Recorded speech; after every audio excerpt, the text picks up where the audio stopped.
오늘 본문은 가나의 혼인잔치에 대한 말씀입니다. 예수님은 어머니 마리아와 또 제자들과 함께 가나의 혼인잔치에 청함을 받아서 참석하게 되었습니다.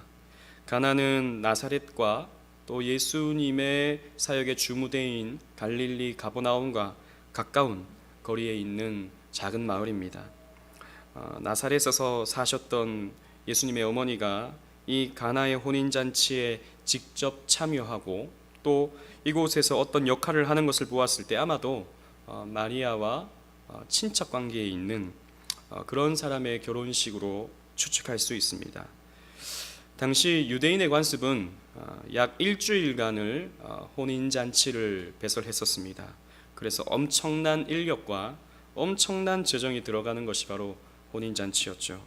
지금의 우리 이런 상식으로는 감히 이렇게 생각할 수 없는 그런 잔치입니다.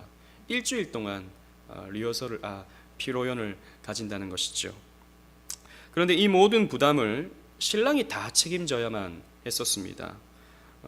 신랑이 먹을 것과 또 마실 것을 다 이렇게 준비하고 채워야 하는 그런 의무가 있었던 것이죠. 그래서 이 혼인잔치가 열린다라고 했을 땐 그 마을의 모든 사람들이 이 잔치에 참여해서 먹고 마시고 또 즐겼던 것입니다. 그런데 이 신랑이 결혼을 하는데 먹을 것과 마실 것을 미리 준비하지 못하고 또 그것이 떨어지게 되었을 때는 그 잔치에 참여했던 사람들이 소송까지도 하는 그런 일들도 있었다고 합니다. 그러니까 이 혼인잔치는 그 마을의 잔치인데 네가 이제 혼인을 하는데 왜 음식을 준비하지 않았느냐, 다른 사람들은 다 준비해서 그 동네의 잔치가 되게 하는데 왜 당신은 충분히 준비하지 않았느냐라고 하는 책임을 묻고 소송까지 했던 것이죠. 그런데 이 잔치에서 포도주가 떨어지게 되었습니다. 당연히 신랑의 가족들은 난처했을 것입니다. 잔치에 흥이 깨어지고 또 소송까지도 받아야 하는 그런 걱정이 들었던 것이죠. 이때 예수님께서 물로 포도주로 바꾸는 그런 표적을 행하십니다. 요한복음의 첫 번째 표적인 것입니다. 우리가 이 본문 말씀은 어릴 때부터 주일학교 때부터 많이 들어서 알고 있는 그런 말씀입니다. 그러나 오늘 본문이 계시하고 있는 구속사적 메시지가 무엇인지 우리가 함께 살펴볼 텐데, 또 이렇게 준비하다 보니까 양이 너무 많아져서 다음 주 걸쳐서 두 번에 걸쳐서 이 본문에 대해서 여러분들과 함께 은혜를 나누고자 합니다. 첫 번째로 우리가 생각할 것은 이 본문이 기쁨을 잃어버린 사람들의 실존을 보여준다는 것입니다. 우리 1절로 3절 말씀을 다 같이 읽어보도록 하겠습니다. 시작. 사흘째 되던 날 갈릴리 가나에 혼례가 있어 예수의 어머니도 거기 계시고 예수와 그의 제자도 혼례에 청함을 받았더니 포도주가 떨어진지라. 예수의 어머니가 예수에게 이르되 저들에게 포도주가 없다 하니. 아멘. 성경에서 포도주는 일반적으로 기쁨을 상징하는 그런 도구입니다. 그래서 구약 성경 곳곳에서는 이 포도주가 사람을 기쁘게 하는 것이다 라고 하는 표현이 등장하고 있습니다. 우리 시편 104편 15절 앞에 있는 자막을 보시면서 다 같이 읽어보도록 하겠습니다. 시작. 사람의 마음을 기쁘게 하는 포도주와 사람의 얼굴을 윤택하게 하는 기름과 사람의 마음을 힘있게 하는 양식을 주셨도다. 사람의 마음을 기쁘게 하는 포도주라고 시편은 표현하고 있습니다. 이 모든 것을 하나님께서 주셨는데, 포도주와 기름과 양식을 주셨는데 이 포도주는 사람의 마음을 기쁘게 하는 것이다 라고 설명하고 있습니다. 또 전도서 10장 19절 말씀을 또 한번 읽어보도록 하겠습니다. 시작. 잔치는 희락을 위하여 베푸는 것이요 포도주는 생명을 기쁘게 하는 것이나 돈은 범사에 이용되느니라. 포도주는 생명을 기쁘게 하는 것이라고 솔로몬은 전도서를 통해서 표현하고 있는 것이죠. 그런데 오늘 이 혼인잔치에서 사람을 기쁘게 하는 포도주가 떨어지게 된 것입니다.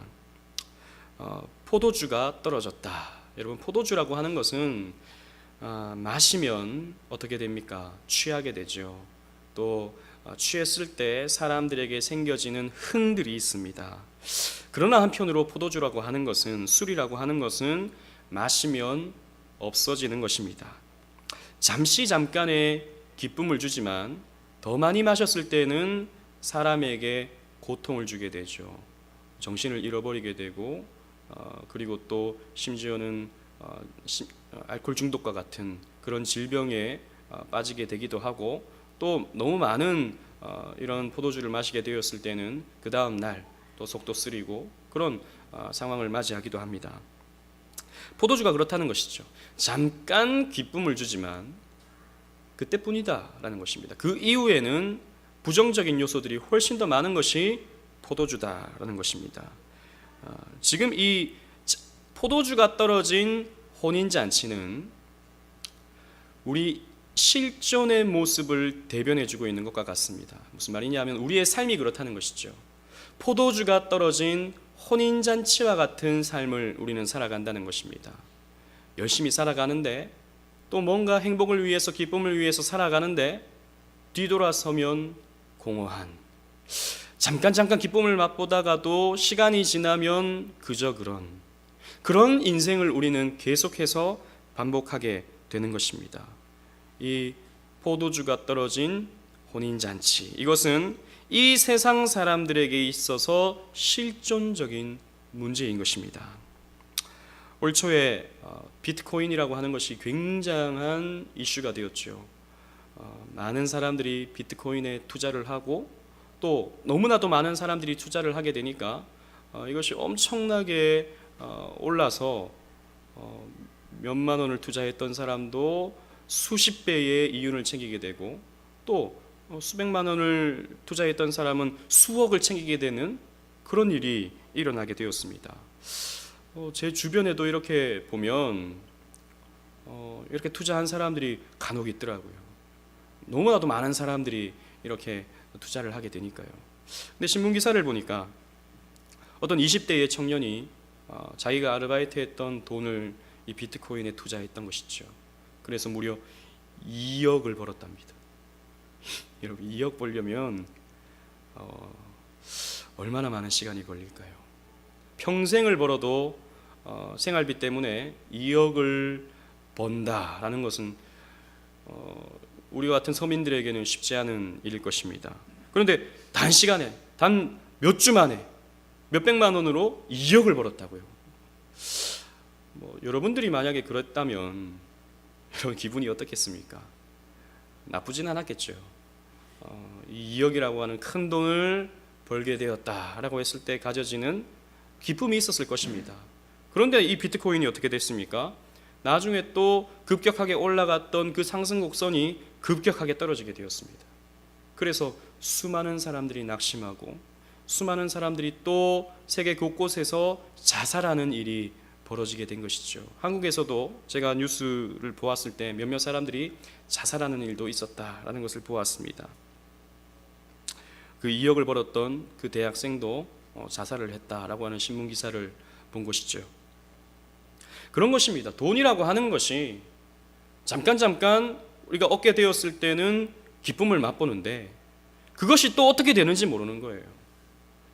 내 손에 있을 때는 돈인데 또 쓸 때가 생기고, 또 예상치 못한 지출 상황들이 생기게 됐다 보면 모아놓았던 그 돈도 내 것이 아닌 것이죠. 결국에는 그 얻었을 때의 기쁨과 또 쓸 때의, 혹은 그것이 허비되었을 때의 슬픔 혹은 공허감, 이것이 또 큰 것이죠. 제가 대학생 때는 저도 이제 아르바이트를 열심히 해가지고 저희 집에 차가 없었기 때문에 차를 한 대 샀습니다. 제가 아르바이트를 해가지고 호주에서 열심히 돈을 벌어가지고 돌아와서 그 당시에 액센트를 샀다고요. 너무 좋았죠. 연식도 꽤 되고, 또 그다지 그렇게 좋지 않은, 그때 당시에 200만 원 정도 주고 샀던 중고차였던 것 같습니다. 그러니까 그냥 굴러가는 그런 차죠. 근데 그 차를 샀을 때 너무 좋았습니다. 저는 굴러가는 티코도 좋고 굴러가기만 하면 좋겠다는 생각을 했었는데, 그래도 외관도 괜찮고 나쁘지 않았습니다. 너무 좋았죠. 그런데 이 차를 타고 가다 보면 옆에 아반떼도 보이고, 또 그랜저도 보이고, 또 다른 좋은 차들이 보이면 왠지 왜소해져 보이는, 왠지 작아 보이는, 왠지 좀 허름해 보이는 그런 모습이, 그런 마음이 생기게 되는 것이죠. 얻었을 때에는 큰 기쁨이 있는데 그것은 잠깐이더라는 것입니다. 이것이 지금 혼인잔치에서 포도주가 떨어진 상황과 같다는 것입니다. 돈, 명예, 자녀 이런 것들은 잠깐 사람들에게 기쁨을 주고 만족을 주지만, 그래서 많은 사람들이 집착하고 살아가지만 언젠가는 떨어지는 것입니다. 수많은 사람들이 이것들을 집착하고 살아가지만 결국에는 그것 때문에 허무함을 느끼고 살아가는 실존들인 것이죠. 여러분, 오늘날 우리 현대 사람들은 참 열심히 살아갑니다. 부단히도 살아갑니다. 아침부터 저녁까지 최선을 다해서 살아갑니다. 왜 그렇게 열심히 살아갑니까? 혹시 떨어질지도 모르는 포도주를 위해서 살아가고 있진 않는지 우리는 생각해 봐야 됩니다. 포도주는 마시면 잠깐은 기쁘지만 떨어질 것들입니다. 우리를 고통스럽게 만드는 것들입니다.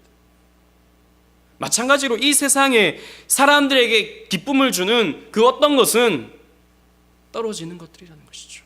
여러분, 돈이 사람을 힘들게 한다고 그랬죠.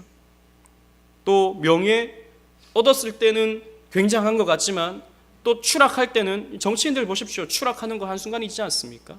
자녀, 사람들에게 또 목적이 되고 이유가 되고 또 활력소가 되지만 또 자녀 때문에 겪는 그런 고통과 아픔과 또 실망, 이런 것들도 크지 않습니까?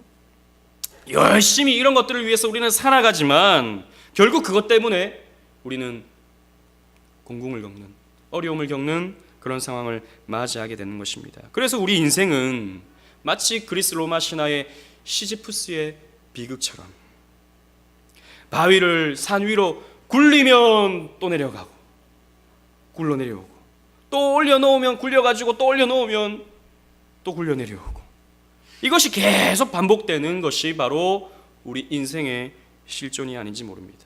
그런데 정말 시지푸스의 비극 중의 비극은 무엇입니까? 이렇게 열심히 해서 올려놓아도 또 굴러 떨어질 줄은 아는 것이죠. 그러니까 또 올리는 게 얼마나 힘듭니까? 왜 이렇게 살아가나? 내가 왜 이렇게 올리고 있나? 이런 생각은 하지만, 그래서 또 올리고 있지만, 그러나 이것이 또 굴러 떨어질 줄 아는, 그것 때문에 더 비참하고 힘든, 이것이 우리 인생의 모습이다는 것입니다. 그래서 우리 인생에 기쁨이 떨어지는 것이죠. 포도주가 떨어지는 것이죠. 우리 인생은 마지못해 살아가는 그런 모습으로 전락해 버리고 마는 것입니다. 우리가 이 본문에서 또 하나 깨달아야 되는 것은, 기쁨을 잃은 사람들의 해답은 예수 그리스도시다는 것입니다. 다른 것이 아니고, 이 세상 다른 대체적인 것이 아니라 예수 그리스도만이 기쁨을 잃어버린 사람들의 유일한 해답이다는 것입니다.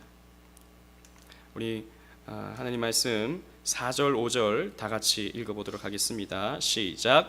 예수께서 이르시되 여자여 나와 무슨 상관이 있나이까? 내 때가 아직 이르지 아니하였나이다. 그의 어머니가 하인들에게 이르되 너희에게 무슨 말씀을 하시든지 그대로 하라 하니라. 아멘. 예수님의 어머니 마리아는 이 문제를, 이 포도주가 떨어진, 기쁨이 떨어진 혼인잔치의 문제를 예수님께 가지고 왔습니다. 그래서 3절 말씀에 예수께서 예수에게 이르되 저들에게 포도주가 없다 하니 라고 말씀하고 있습니다.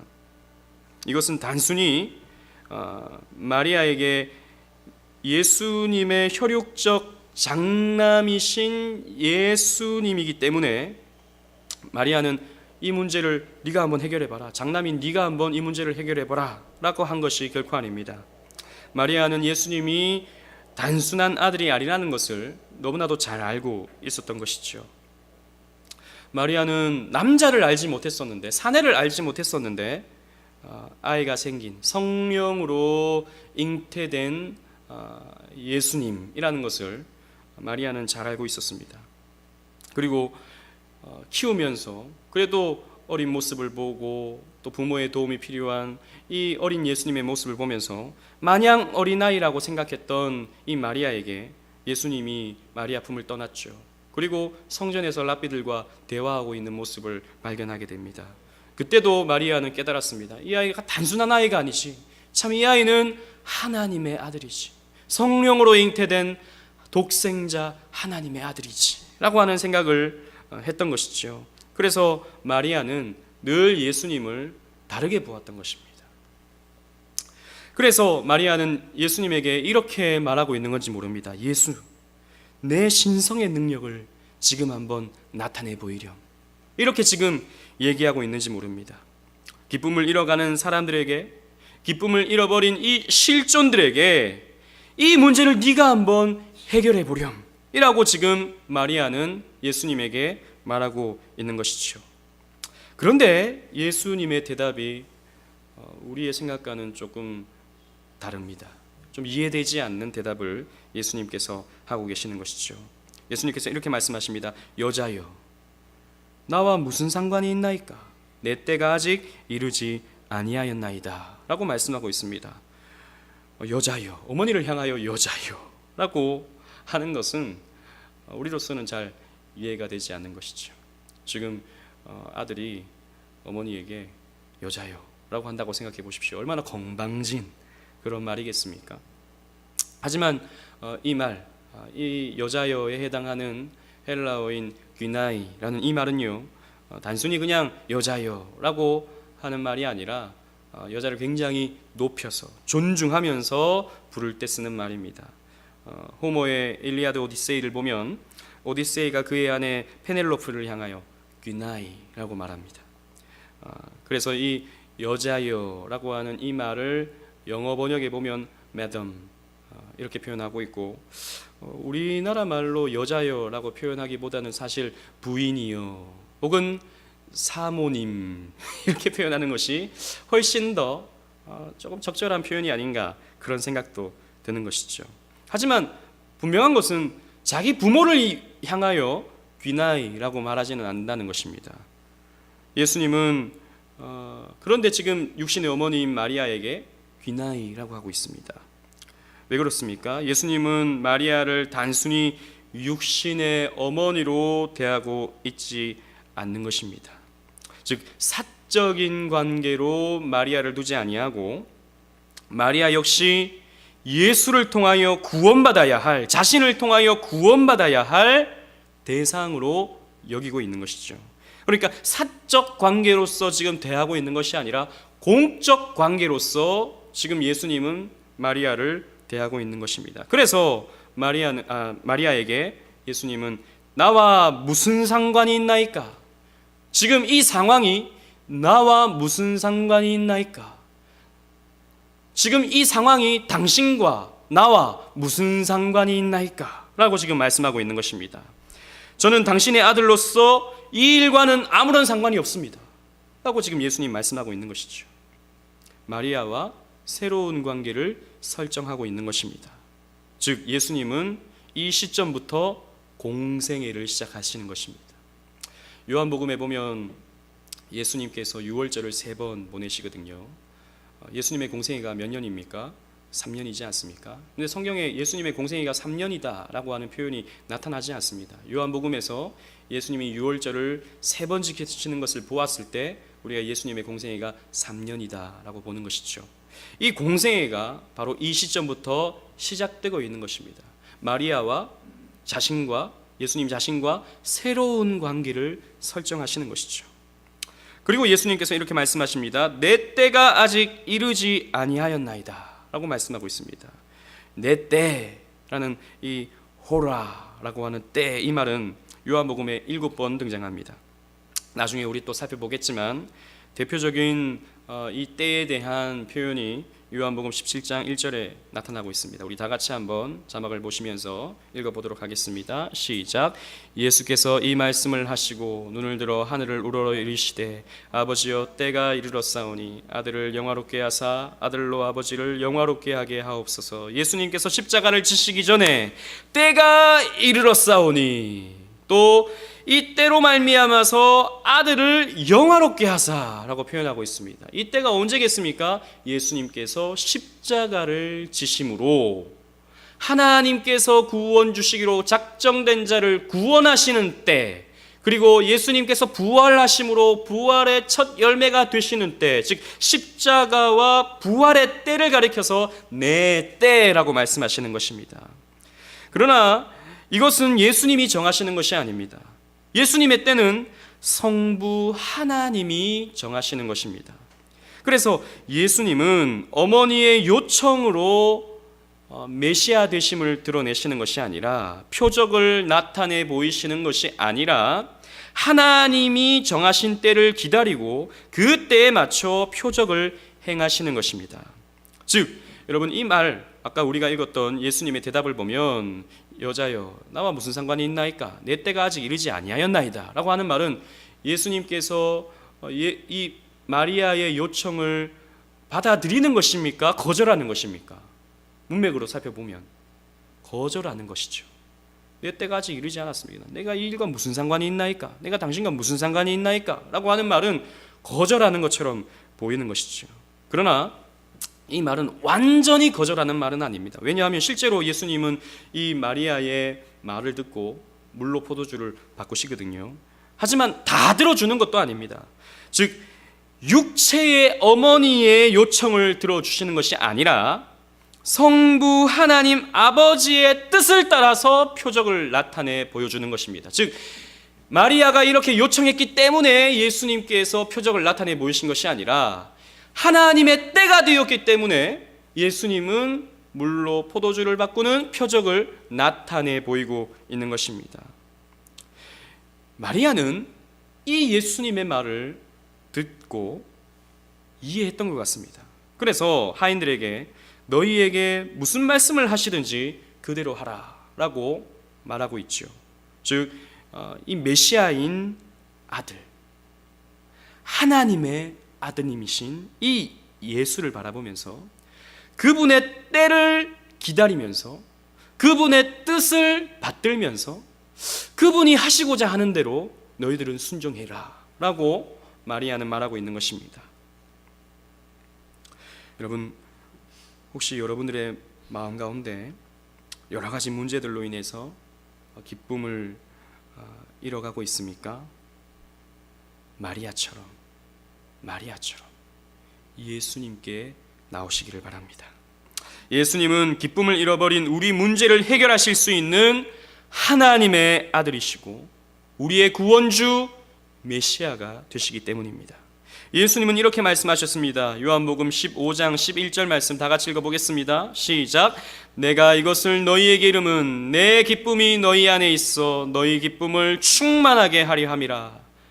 내가 너희들에게 이 모든 것을 가르침은 내 기쁨이, 나는 기쁨의 근원인데, 나는 기쁨의 원천인데 내 기쁨이 너희 안에 있기를 바란다. 내가 그렇기 때문에 이 모든 말씀을 너희들에게 가르친다 라고 말씀하고 있는 것입니다. 그렇기 때문에 우리의 마음속에 기쁨을 잃어가게 될 때, 우리의 마음속이 여러 가지 문제들로 인하여서 기쁨을 잃어가게 될 때 우리는 예수님께로 나와야 하는 것입니다. 마리아처럼 말입니다. 돈을 잃었다면 어떻게 내가 돈을 찾을 수 있을까? 그 돈을 되찾을 수 있을까? 나에게 기쁨을 줬던 이 돈을 어떻게 다시 한번 얻을 수 있을까를 궁리하지 말고 우리는 예수님께 나가야 되는 것입니다. 건강을 잃었다면 내가 어떻게 이 건강을 회복할 수 있을까? 혼자 고민하지 말고 예수님께 나와야 하는 것입니다. 예수님, 제 인생의 포도주가 떨어졌습니다. 예수님, 제 인생의 기쁨이 사라져버렸습니다. 주님, 제 삶의 포도주를, 주님, 제 삶의 기쁨을 채워주시옵소서 라고 구해야 하는 것입니다. 그러나 예수님의 말씀과 같이 우리 뜻과 우리가 바라는 때에 모든 것이 이루어지기를 원하는 것이 아닌 주님의 뜻에 따라서 또 하나님의 때에 맞춰서 응답될 수 있도록 우리는 기다려야 하는 것입니다. 우리가 예수님께 나아갈 때 결코 우리가 취해야 되지 말아야 할 모습이 있다면 내 바램대로, 내 뜻대로, 내가 원하는 때에 구하는 것은 큰 욕심이 아닐 수 없습니다. 그것은 예수님과 상관없는 일입니다. 하나님의 때가 아닌 것입니다. 주님은 주님의 뜻대로, 주님의 때에 그 모든 일들을 이루어 주실 것입니다. 그때에 그 방법으로 예수님은 우리의 잔치에 포도주를 채워 주실 것입니다. 우리의 삶에 기쁨을 채워 주실 것입니다. 사랑하는 오직 은혜 교회 성도 여러분, 잔치집에 포도주가 떨어진 사건은 결국 예수님의 표적을 보게 되는 결과를 낳았습니다. 마찬가지로 우리 인생에 찾아오는 곤경의 문제, 우리 삶에 얼마나 많은 곤경이 찾아옵니까? 이거 끝나면 다른 문제, 이 문제 끝나면 다른 어려움, 늘 찾아오게 되는 것이죠. 우리 인생의 곤경은 찾아오는 것입니다. 우리 인생의 포도주는 떨어지는 것입니다. 그러나 그 곤경이 결국 어떻게 되었습니까? 예수님의 영광을 보게 되는 결과를 나타나는 것이죠. 혹시 여러분들의 삶의 포도주의 결핍으로 기쁨이 사라져가고 있습니까? 여러 가지 문제들로 아파하고 고민하고 그래서 삶이 지긋지긋하진 않습니까? 그때가 바로 기회인 줄로 믿으시기를 바랍니다. 예수님의 영광을 보는 기회로 생각하시기를 바랍니다. 예수님께 나오십시오. 예수님께 구하십시오. 예수님께 포도주를 구하십시오. 그러나 오해하지 마십시오. 예수님은 여러분들이 원하는 대로 기도하면 그 기도대로 다 채워주시는 알라딘의 요술램프의 지니처럼 여러분들의 소원을 들어주지는 않습니다. 예수님은 예수님이 원하는 방법과 예수님이 원하시는 때에 당신의 영광을 나타내 보여주시는 분이시다는 것이죠. 그러나 우리의 삶에 가장 적당한 최고의 방법으로 우리의 삶에 기쁨을 채워주시는 분이십니다. 궁극적으로 우리 인생의 죄로 인해 찾아오는 결핍과 곤궁과 가난과 질병과 문제로 인해 기쁨을 잃어버린 우리를 예수님께서 찾아오셔서 우리를 새 창조해 주시고 우리를 변화시켜 주시는 우리 예수님은 창조주 하나님이시다라는 것을 우리는 잊지 말아야 됩니다. 우리 요한복음 강의 두 번째 강의를 기억하십니까? 당연히 기억하지 못하시겠죠. 그때 제목이 창조주 예수 그리스도라는 제목이었습니다. 그때 요한복음의 구조를 제가 설명하면서 예수님은 우리를 새 창조하시는 창조주 하나님이시다라는 결론을 맺은 적이 있습니다. 여러분 보십시오. 우리가 이 요한복음 1장을 살펴보았는데 요한복음의 첫째 날에 빛에 대하여 증언을 하고, 둘째 날에는 요한의 세례에 대하여 증언을 하고, 셋째 날에는 안드레와 요한을 만나시고, 넷째 날에는 빌립과 나다나엘을 만나십니다. 그리고 오늘 본문이 어떻게 시작합니까? 사흘째에 라는 말로 시작합니다. 4일이 지나고 사흘째. 그럼 며칠째입니까? 지금 포도주가 물로 포도주가 바뀌는 이 사건이 몇째 날에 일어나는 사건입니까? 7째 날입니다. 여러분, 7째 날이라는 것은 하나님이 이 세상을 창조하시고 그 창조를 기념하여 안식일로 삼으신 날입니다.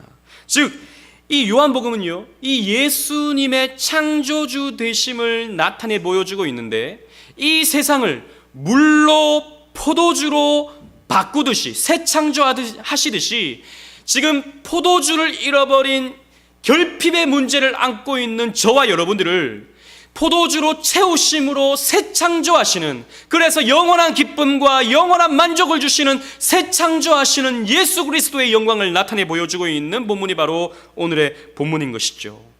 예수님은 우리를 바꾸십니다. 예수님은 우리를 변화시킵니다. 밋밋한 물과 같은 우리를 기쁨을 주는 포도주로 변화시키는 분이 바로 우리 주 예수 그리스도신 것입니다. 그래서 우리는 예수를 붙드는 것이죠. 우리는 예수님께로 나가야 되는 것입니다. 그럴 때 우리는 바뀌는 것입니다. 우리의 삶에 어려움이 있고 우리의 삶에 문제가 있을 때 예수님으로 인하여 우리는 생명을 얻고 예수님으로 인하여 우리는 기쁨을 얻을 수 있는 것입니다. 이 예수를 만나는 것, 이 예수님을 체험하는 것, 이 예수님이 나의 예수님이 된다는 것, 우리는 체험해야 되는 것이죠. 우리는 믿어야 되는 것입니다. 그걸 우리는 이 본문을 통해서 발견해야 되는 것입니다. 여러분, 어려움을 만나게 되었을 때 기뻐하십시오. 기회입니다.